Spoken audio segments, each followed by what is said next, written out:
அதுக்காக ஃபஸ்ட் வந்து எக்கை வந்து ஸ்க்ராம்பிள் பண்ணி எடுத்துக்கணும். அதுக்காக கொஞ்சம் ஆயில் விட்டுக்கிறேன். அதுக்கப்புறம் வந்து நான் வந்து 2 எக்கை எடுத்து கொஞ்சம் சால்ட் அண்ட் பெப்பர் போட்டு நல்லா வந்து அடித்து வச்சுக்கிறேன். அதை வந்து விட்டுக்கலாம். விட்டுட்டு நல்லா வந்து அது ஸ்க்ரம்பிள் ஆகி வர தடவை எடுத்துக்கலாம். ரெடி ஆகிடுச்சு. வேறு பிளேட்டுக்கு எடுத்து மாற்றிக்கலாம். இதில் வந்து ஆலிவ் ஆயில் விட்டு பட்டை, கிராம்பு, ஏலக்காய் போட்டு ஆனியன் போட்டு நல்லா வதக்கிக்கோங்க.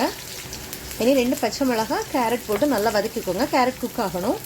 கேரட் குக் ஆகிடுச்சு. நான் வந்து பாஸ்மதி ரைஸும் பச்சை பட்டாணியும் சேர்த்து நல்லா குக் பண்ணி தண்ணி வடித்து எடுத்து வச்சுருக்கிறேன். இதை போட்டு நல்லா வந்து மிக்ஸ் பண்ணிக்கோங்க.